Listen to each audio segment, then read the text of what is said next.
சின்னவளுக்கு வேற ஸ்கூலுக்கு போணுமே, யாரும் எந்திரிக்கல, எல்லாரும் நல்லா உறங்கிட்டு இருக்காவ. போன்ல அலாரம் வேற வச்சிருந்தேன், அதுவும் கேட்கவே இல்ல. நைட்டெல்லாம் ஒழுங்கா உறங்கவே இல்ல. ஆனா எப்படி காலையில எந்திரிக்க முடியும்? இனி அறக்க பறக்க ஊர் வேலையை செஞ்சாதான் இவள ஸ்கூலுக்கு அனுப்ப முடியும். சுவானி, ஏ சுவானி, ஏட்டி எந்திரி, நேரத்தை பாரு, மணி 7 ஆயிட்டு. எங்க எந்திரிங்க, இவரு என்ன இப்படி உறங்கிட்டு இருக்காரு? இல்லன்னா எல்லாருக்கும் முன்னாடி இவரு தான் எந்திரிப்பாரு. ஏ சுவானி, எந்திரி சுவானி, நேரம் ஆயாச்சு. மணி 5 ஆயிட்டா? ஆமா, 5 மணி ஆச்சு. 6:45 மணி ஆயாச்சு. இவ்வளவு நேரமா நான் உறங்கிருக்கேன்? நீங்க மட்டும் இல்ல, நானும் நல்லா உறங்கிட்டேன். ஏட்டி எந்திரி. ராணி, நீ போய் டீயை போடு, நான் பிள்ளைங்களே எழுப்பி விடேன். சின்னவளுக்கு மட்டும்தான் இன்னைக்கு ஸ்கூல் உண்டு, பெரியவளுக்கு கிடையாது. ஆனாலும் பரவாயில்ல, அவளையும் சேர்த்து எழுப்பி விட்டுருங்க. இவ்வளவு நேரம் உறங்கினது காணாதா? பொம்பளை பிள்ளைங்க தானே. சரி ராணி, நான் எழுப்பி விடேன், நீ போவா. சே, லட்சுமி பால் கொண்டு வச்சாலா இல்லையான்னு தெரியல. இல்லன்னா நம்ம தான் அங்க வரைக்கும் போய் வாங்க வேண்டியதா இருக்கு. ராணி, தியாயிலே கொஞ்சம் நல்ல கடுப்பமா போடு, நல்ல தலைவலிக்கு. போடலாம். நேற்று நடந்த சண்டையில இன்னும் கோவமாக தான் இருக்கா போல இருக்கு. இவள் ஆனதுனால நான் கேட்கறதெல்லாம் பண்ணி தரான். வேற யாராச்சும் இருந்திருந்தானேக்கா நீங்களே பண்ணிக்கோங்கன்னு போயிருப்பா. நானும் நேற்றுக்கு கொஞ்சம் ரொம்ப தான் கோவப்பட்டுட்டேன். சரி, எப்படியாவது சமாளிப்போம். சுவானி, ஏ சுவானி, எந்திரி, ஸ்கூலுக்கு போகணும்ல. எந்தி மக்களே, உனக்கு எக்ஸாம் தானே? இப்போ ஒரு 5 நிமிஷம்ப்பா. சுவானி, மணி 7 மணி ஆயிட்டு. அம்மா வந்து மணி தூக்கி போட்டு அடிக்க போற, எந்திரி.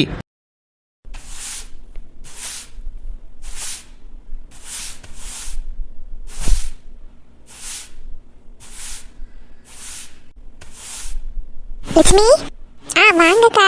லட்சுமி, எனக்கு பால் எடுத்து வச்சிருக்கியா? ஆமாக்கா, உங்களுக்குள்ள பாலை மாத்தி தான் வச்சிருக்கேன். என்னாச்சு இன்னைக்கு லேட்டா வந்துட்டீங்க? இல்லன்னா 6 மணிக்கெல்லாம் வந்துருவீங்க தான்னு. ஆமா லட்சுமி, நேற்று நைட்டு உறங்கவே இல்லை பாத்துக்க. எந்திரிச்சு மணியை பார்க்க 6:45 மணி ஆயிட்டு. நானும் நினைச்சக்கா, எப்பவும் காலையில வந்துருவீங்களே, இன்னும் ஆளை காணதுக்குள்ளே ஒரு போன் அடிச்சு பாப்போமா என்னன்னு யோசிச்சுட்டே இருந்தேன். காலையில எந்திரிக்கவே முடியல பாத்துக்க. நேற்று நைட்டும் உறங்கவே இல்லை. 1 மணி 2 மணி போல எந்திரிச்சது. எனக்கு உறக்கமே வரல. காலையில ஒரு 4:30 மணிக்கு கண்ணை சந்து உறங்கியிருக்கேன். ஏன்க்கா, உடம்பு எதுவும் சரியில்லையா? அதெல்லாம் ஒன்றும் இல்லை லட்சுமி, நல்லா தான் இருக்கேன். என்னன்னு தெரியல பாத்துக்க, எனக்கு உடம்பெல்லாம் ஒரே அசதியா இருக்கு. நைட்டு உறங்க முடியல. நானும் பாலை இவியல்கிட்ட கொடுத்து விட்டு உங்க வீட்டுல கொண்டு வந்து வைக்கலான்னு தான் நினைச்சேன். நேற்று பூரா மழை பெஞ்சிட்டே கிடந்துலாம். தோட்டத்துல நிறைய வேலை கிடக்குன்னு இவ்விய காலையிலே கிளம்பி போயாச்சு.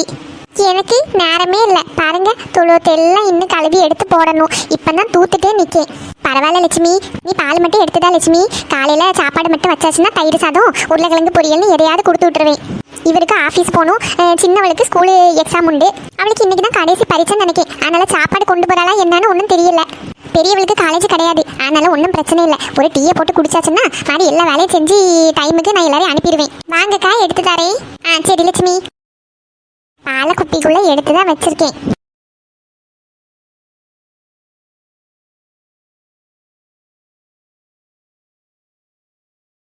இந்தாக்கா. குடி லட்சுமி. ஏக்கா, என்னாச்சு? உங்க முகம் காலையிலே ஒரு மாதிரி வாடி இருக்கால இருக்கு. சொன்னோம்ல லட்சுமி, நேற்று நைட்டு சரியா உறங்கவே முடியல பத்துக்க. நான் அதை பத்தி உன்கிட்ட சொல்லணும்னு தான் நினைச்சேன். நேற்று நைட்டு உமா பிள்ளை நல்லா அழுதுட்டே இருந்திருக்கு பத்துக்க. சின்ன பிள்ளைலாக்கா, நேற்று நைட்டு வேற ஒரே மழை இடி மின்னலுமா இருந்துச்சு.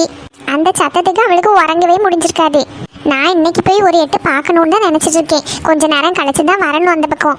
ஆமா லட்சுமி, நானும் ஃபர்ஸ்ட் அப்படிதான் நினைச்சேன். ஒரு 1:30-2 மணி போல இருக்கும். என் பிள்ளைங்க 2 பேரும் எம்மா வெளியே ஏதோ சத்தம் கேட்க எங்களுக்கு பயமா இருக்குன்னு அவங்க ரூம்ல இருந்து எங்க ரூம்ல வந்து படுத்தாவ. வெளியே இந்த இடி மின்னல சத்தத்துல மரம் ஏதாவது ஒடிஞ்சு விழுந்திருக்கும். அந்த சவுண்ட் கேட்கதான் அந்த பிள்ளைங்க பயந்து வந்திருக்கும் நானும் ஃபர்ஸ்ட் நினைச்சேன். அப்புறம் கொஞ்ச நேரம் கழிச்சு நல்லா கண்ணை சென்று உறங்கி வந்தேன்னா பிள்ளை அழக்கூடிய சத்தம் கேட்டுட்டே இருந்துச்சு. அந்த இனி என்னவோ ஏதோன்ட்டு ரொம்ப நேரமா கேட்டுட்டே இருக்குன்னு உமாக்கு ஒரு ஃபோன் அடிச்சேன். ஒரு 2:30 மணி போல இருக்கும்னு நினைக்கேன். கூப்பிட்டு கேட்டா, ஆமாக்கா பிள்ளை அழுதுட்டே தான் இருந்து, ஆனா இப்ப நல்லா அசந்து உறங்கிட்டு தானே இருக்கு, இப்ப அழலையே அப்படின்னா. போனை கட் பண்ணதுக்கு அப்புறமும் எனக்கு சவுண்டு கேட்டுட்டே இருந்துச்சு லட்சுமி. அந்த ஏரியால வேற எந்த வீட்லயும் சின்ன பிள்ளை கிடையாது. வசந்திக்கு மவளா என்னவா காணுங்கா? இல்ல லட்சுமி, பிறந்த குழந்தை அழுத மாதிரிலாம் சவுண்டு கேட்டுட்டே இருந்துச்சு. கிட்டத்தட்ட ஒரு 3:30-4 மணி வரைக்கும் எனக்கு சவுண்டு கேட்டுட்டே இருந்துச்சு லட்சுமி. என்னக்கா சொல்லுங்க? ஆமா, அதனாலதான் என்னால உறங்கவே முடியல. உமா கிட்ட கேட்டாச்சு, அவ பிள்ளை கிடையாது. வேற எங்க இருந்து சத்தம் வந்திருக்கும்? எனக்கு அதான் ஒண்ணுமே புரியல. நைட்டு உறங்கவே முடியல பத்துக்க. நான் அதையே யோசிச்சு படுத்தேன். அந்த அண்ணனை எழுப்பி வெளியே யாராச்சும் போய் பார்க்க சொல்லிருக்கலாம்ல. வெளியே யாராச்சும் நின்னாங்களா என்னன்னு தெரியலையே. நானே எந்திரிச்சு போய் பார்க்கலான்னு நினைச்சேன். அப்புறம் எனக்கு பயமா இருந்துச்சு, எதுக்கு சும்மான்னு சொல்லிட்டு அப்படியே படுத்து உறங்கிட்டேன். என்ன ஏதுன்னு எனக்கு ஒன்றும் புரியல. ஆனா நேற்று ஒரு மாதிரி தான் இருந்துச்சு பத்தியக்கா. வெளியே 6:30-7 மணிக்கெல்லாம் நல்லா இருட்டிட்டு யாரையுமே வெளியே காணதுக்கில்ல.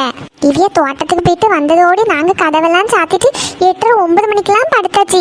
மழை வேற பெஞ்சிட்டே இருந்துச்சு, கரண்ட் வேற போயிட்டு.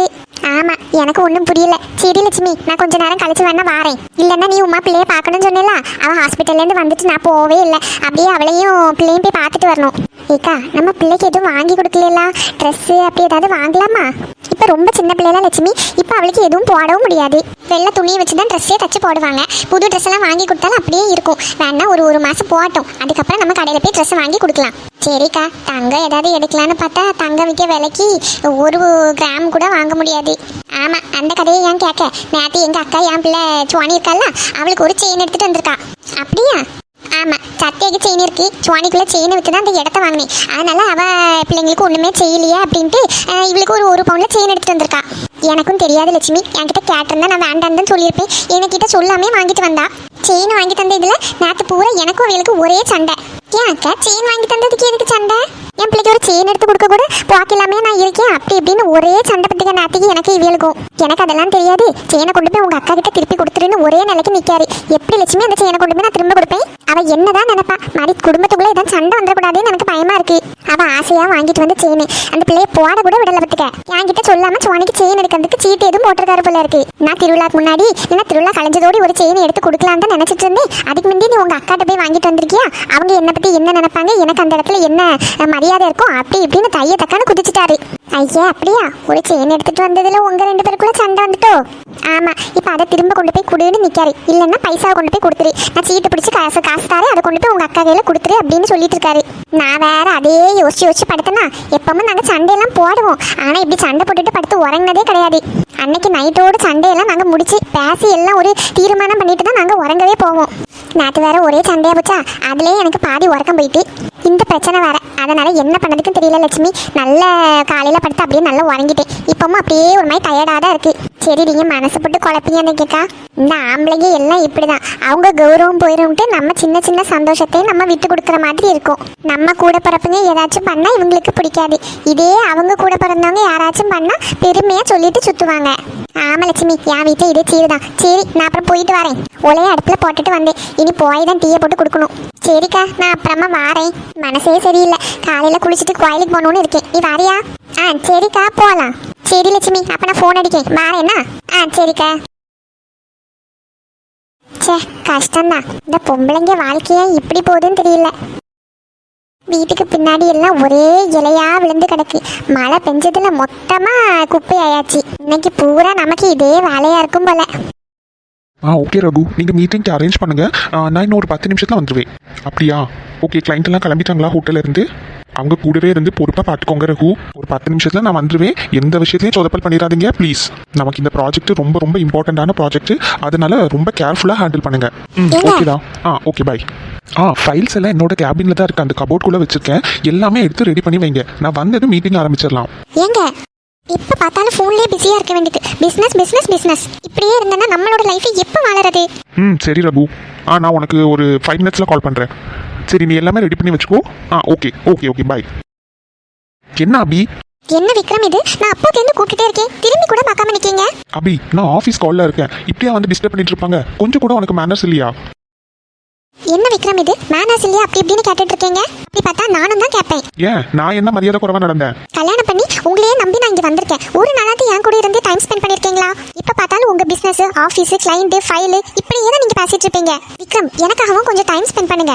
இப்போ என்ன பண்ணணும்னு சொல்லிட்டு இருக்கேன் அபி நீ? விக்ரம், நேற்று என் ஃப்ரெண்டோட ரிசப்ஷனுக்கு போனேன். நான் மேரேஜ் ஆகிட்டு ஃபர்ஸ்ட் டைம் ஒரு ஃபங்க்ஷன் போகிறேன். அதுவும் என் ஃப்ரெண்ட் சர்க்கிளில் என்னோட ஃப்ரெண்டோட மேரேஜ்க்கு.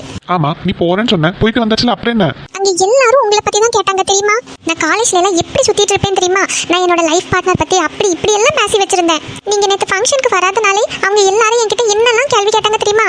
என்னடி அப்படி பேசுவ, இப்படி பேசுவ, ஒரு ஃபங்க்ஷனுக்கும் ஹஸ்பண்ட் உன் கூடவே வரல அப்படி இப்படின்ட்டு எல்லாரும் எனக்கு கிண்டல் பண்ணி சிரிச்சுட்டே இருந்தாங்க. அபி, ஃபர்ஸ்ட் நம்ம நமக்காக வாழணும், அடுத்தவங்களுக்காக இல்லை. இன்னைக்கு பேசுறவங்க பேசுவாங்க. எனக்கு என்னோட பிசினஸ், வேலை, கிளைண்ட் இதெல்லாம் இம்பார்ட்டன்ட் தான். அப்போ நான் உங்களுக்கு இம்பார்ட்டன்ட் இல்லை? உனக்கு இப்போ என்ன இம்பார்ட்டன்ஸ் கொடுக்கல? இந்த வீட்டில் உனக்கு என்ன குறை இருக்கு? உங்க வீட்டில் நீ எப்படி இருக்கியோ அதை விட ராணி மாதிரி தான் இந்த வீட்டில் இருக்க. ஒரு வேலையும் கிடையாது. எங்க அம்மாவே எல்லா வேலையும் இழுத்து போட்டு பண்ணுவாங்க. உன்னை வேலை பண்ண சொன்னா உனக்கு கோவம் வரும். சும்மாவே இருந்தா போர் அடிக்க தான் செய்யும் அபி. அதுக்கு என்ன பண்ண சொல்ற? சரி, நேற்று உன்னால ஃபங்க்ஷன் வர முடியல, இம்பார்ட்டன்ட் மீட்டிங், கிளைண்ட் திருப்பி போயிடுவாங்க, அதனால மீட்டிங் அட்டன் பண்ணி ஆகணும். நீ போயிட்ட, நானும் விட்டுட்டேன். என் ஃப்ரெண்டுக்கு நேற்று மேரேஜ் ஆச்சுல, அவங்க நாளைக்கே ஹனிமூன் கிளம்புறாங்களாம். நமக்கு கல்யாணமாகி 2 வாரம் ஆகுது. நம்ம 2 பேரும் தனியாக வெளியே எங்கேயுமே போனதில்லை விக்ரம். எனக்கு எப்படி இருக்கும்னு சொல்லுங்க? எங்க அம்மா வீட்டுக்கு தவிர வேற எங்கேயுமே நம்ம ஒண்ணா போனதே கிடையாது. அதுவும் மேரேஜ் ஆன 2 நாள்ல போயிட்டு வந்தோம். அதுக்கப்புறம் நம்ம 2 பேரும் எங்கேயாவது வெளியே போயிருக்கோமா? ப்ளீஸ் விக்ரம், அட்லீஸ்ட் ஹனிமூனுக்காச்சும் டிக்கெட் புக் பண்ணலாம்ல. இன்னும் ஒரு 2 வாரத்துக்கு என்னால் எங்கேயும் போக முடியாது அபி. தயவு செஞ்சு என்ன புரிஞ்சுக்கோ. இவ்வளோ நாள் நான் மேரேஜ் அப்படி இப்படின்ட்டு இந்த வேலையிலே பிஸியாக இருந்துட்டேன். என்னோட பிஸ்னஸ் என்னால் ஒழுங்காக கவனிக்கவே முடியல. Please try to understand my situation Abhi. என்ன இது, எப்ப பார்த்தாலும் நான் தான் உங்க சிச்சுவேஷன் அண்டர்ஸ்டாண்ட் பண்ணிட்டு போயிட்டே இருக்கணுமா? அப்ப எனக்காக நீங்க எதுவுமே பண்ண மாட்டீங்கன்னா எதுக்கு கல்யாணம் பண்ணீங்க? இப்படி வீட்டுக்குள்ளேயே இருந்து என்னோட லைஃபை இப்படியே ஸ்பாயில் பண்ண என்னால முடியாது. உங்களால என்ன வெளியே கூட்டிட்டு போக முடியுமா முடியாதா விக்ரம், சொல்லுங்க? அபி ஃபர்ஸ்ட் சவுண்டு கம்மி பண்ணி பேசு. வெளியே எல்லாரும் இருக்காங்க. இப்படி கத்துற வேலையெல்லாம் என்கிட்ட வச்சுக்காத. எதுனாலும் பொறுமையா பேசுறதுக்கு ஃபர்ஸ்ட் கத்துக்கோ. உங்க வீட்ல உங்க அம்மா அப்பா கிட்ட கத்துற மாதிரி என்கிட்ட எல்லாம் நடந்துக்காத. இப்போதைக்கு என்னால உன்னை வெளியே கூட்டிட்டு போக முடியாது. முடிஞ்சா ஒரு 2 வாரம் வெயிட் பண்ண, அதுக்கப்புறமா டிக்கெட் புக் பண்ணலாம். முடியாது, எனக்கு நாளைக்கே போகணும். அபி பிடிவாதம் பிடிக்காத. உனக்கு சொன்னா புரியாதா? யூஎஸ்ல இருந்து கிளைண்ட்ஸ் எல்லாரும் வந்திருக்காங்க. எனக்கு இன்னைக்கு பிரசன்டேஷன் இருக்கு. 10 நிமிஷத்துல நான் ஆஃபீஸ்ல இருக்கணும். இப்பவே லேட் ஆயிடுச்சு. ஏன் நீங்க தான் எல்லா பிசினஸையும் பாத்துக்கணுமா? உங்க தம்பி வெட்டியா தானே இருக்காரு. சும்மா லேப்டாப்பையும் தூக்கி வச்சுட்டு நான் ஒர்க் பண்றேன்னு சீன் மட்டும் போட்டுட்டு இருப்பான். வேற ஒரு வேலையும் அவன் பண்றது இல்ல. பேசாம பிசினஸ் அவனையே பாத்துக்க சொல்லுங்க. நமக்கும் டைம் ஸ்பெண்ட் பண்ணணும்ல. அபி எல்லாம் மீறி போற. கொஞ்சம் வாயை கண்ட்ரோல் பண்ணி பேச கத்துக்கோ. விக்ரம், சண்டையா மக்களே போடுறீங்க? வெளியே வர சத்தம் கேக்கு. அதெல்லாம் ஒண்ணும் இல்லம்மா. இல்ல, 2 பேரும் ரொம்ப கத்தி கத்தி பேசிட்டு இருந்தீங்களா, அதனால கொஞ்சம் கூட மேனேஜே இல்லையா? ஒருத்தங்க பெட்ரூம்குள்ள வரும்போது கதவை தட்டிட்டு உள்ள வரணும்னு தெரியாது உங்களுக்கு? அபி விக்ரம், டேய் என்னடா இது, பொம்பளை பிள்ளை மேல கை வைக்கிற? பின்ன என்னம்மா உங்களையே இப்படி எதிர்த்து பேசுறா? அதுக்கு இப்படி அடிப்பியா? உனக்கு இதுதான் நான் கத்து கொடுத்தனா? இப்படிதான் உன்னை நான் வளர்த்து விட்டனா என்ன? அம்மா சாரிம்மா, தெரியாம பண்ணிட்டேன். ரொம்ப நேரமா என்ன டென்ஷன் கொடுத்துட்டே இருந்தாம்மா. ஒரு அளவுக்கு தானே என்னாலேயே பொறுக்க முடியும். சாரி ஒன்னும் என்கிட்ட சொல்லாத, அவகிட்ட சொல்லு. என் மேல எந்த தப்பும் இல்ல. நான் எதுக்கு சாரி கேட்கணும்? விக்ரம், இப்போ நீ என் கையில அடி வாங்க போற. எனக்கு ஆபீஸ் லேட் ஆயிடுச்சு. நான் கிளம்புறேன். டேய் நில்லுடா. என்ன அடிச்சிட்டல. இனிமே ஒரு நிமிஷம் கூட நான் இந்த வீட்ல இருக்க மாட்டேன். இப்பவே நான் எங்க அம்மா வீட்டுக்கு கிளம்புறேன். அபி, என்ன வேணும் உங்களுக்கு? எல்லாம் உங்களால தான். நீங்க இந்த ரூமுக்குள்ள வராம இருந்திருந்தா இந்த அளவுக்கு பிரச்சனை வந்திருக்காது. அபி, அவனுக்காக நான் சாரி கேட்கிற மக்களே. அவன் தெரியாம அடிச்சிருப்பான். அது எப்படி உங்க மேல தெரியாம யாராச்சும் அடிப்பாங்களா? அப்படி அடிச்சா நீங்க சும்மா இருந்துருவீங்களா? எதுவும் வேலை டென்ஷன்ல உங்க பையனுக்கு சப்போர்ட் பண்றது ஃபர்ஸ்ட் நிப்பாட்டுங்க. அவங்க என்ன அடிச்சிட்டு போறா, நீங்க அவனுக்கு சப்போர்ட் பண்ணி பேசிட்டு இருக்கீங்க. அபி சாரி மக்களே, அதுக்காக நீ கோச்சிட்டு வீட்டுக்குலாம் போயிடாத. கல்யாணமா இப்படி 2 வாரத்திலே கோவப்பட்டுட்டு அம்மா வீட்டுக்கு போறேன்னு சொன்னா ஊர்ல இருக்கிறவங்க எல்லாம் என்ன நினைப்பாங்க? ஏன் ஊர்ல இருக்கிறவங்க என்ன நினைச்சா உங்களுக்கு என்ன பிரச்சனை? அவன் என்ன அடிச்சுட்டான். இனிமே ஒரு நிமிஷம் நான் அந்த வீட்டுல நிக்க மாட்டேன். அபி நில்லுமா. ஐயா, இந்த பிள்ளை வேற கோவப்பட்டுட்டு அவன் வீட்டுக்கு போயிட்டாலே. இவன் வேற சொன்னா கேட்க மாட்டான். எதுக்குதான் 2 பேரும் இப்படி சண்டை போட்டுட்டு இருக்காவளோ?